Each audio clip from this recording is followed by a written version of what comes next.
दोस्तों, आज की सबसे बड़ी खबर।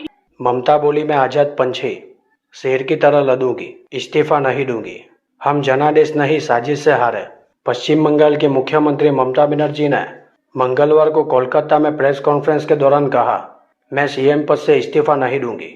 हम जनादेश से नहीं साजिश से हारे हैं, इसलिए इस्तीफा देने राजभवन नहीं जाऊंगी। ममता ने आगे कहा, चुनाव आयोग असली विलेन है। उसने भाजपा के साथ मिलकर 100 सीटें लूटी। अब मेरे पास कोई कुर्सी नहीं है। मैं आजाद पंछी हूँ, कहीं से भी चुनाव लड़ सकती हूँ, सड़कों पर रहूंगी। वहीं अभिषेक बनर्जी ने चुनाव आयोग को काउंटिंग सेंटरों की सीसीटीवी फुटेज जारी करने की मांग की।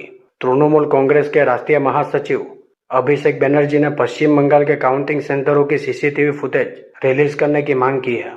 उन्होंने पत्रकारों से कहा, आपने देखा कि काउंटिंग सेंटरों से तृणमूल के लोगों को मार के भगाया गया। इलेक्शन कमीशन वे सारे सीसीटीवी फुटेज रिलीज करे। इलेक्शन कमीशन ये फुटेज रिलीज कर दे कि काउंटिंग सेंटरों में ऐसा नहीं हुआ है, हम उनका जनादेश मान लेंगे।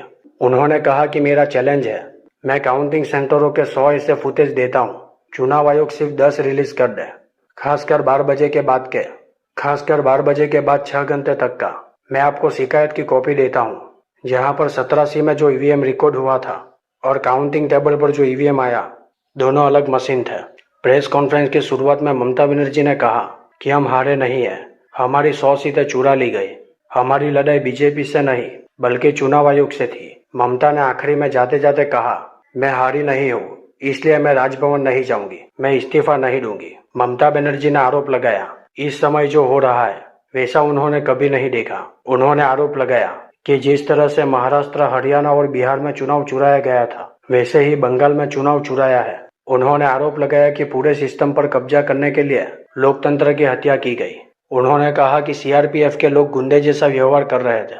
वो कैंडिडेट तक को काउंटिंग सेंटर के अंदर नहीं जाने दे रहे थे। सेंटर फोर्स ऐसा व्यवहार कर सकती है, मैंने कभी सोचा नहीं था। मैंने मनमोहन, गेवडोंडा और गुजरात सरकार को भी देखा, लेकिन मैंने ऐसा अत्याचार कभी नहीं देखा। क्या आप देश को लूटना चाहते हैं? उन्होंने कहा कि न्यायपालिका नहीं है, चुनाव आयोग बायस है।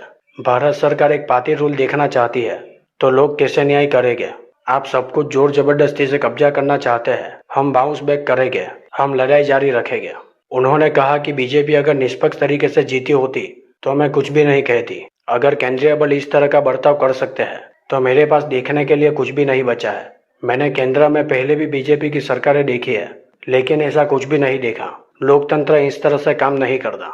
ममता बनर्जी ने कहा कि अब मैं बिना किसी पद के नई दिल्ली के खिलाफ लड़ूंगी। मेरी पार्टी उन लोगों का साथ देगी जिन पर बीजेपी के कार्यकर्ता जुल्म ढा रहे हैं।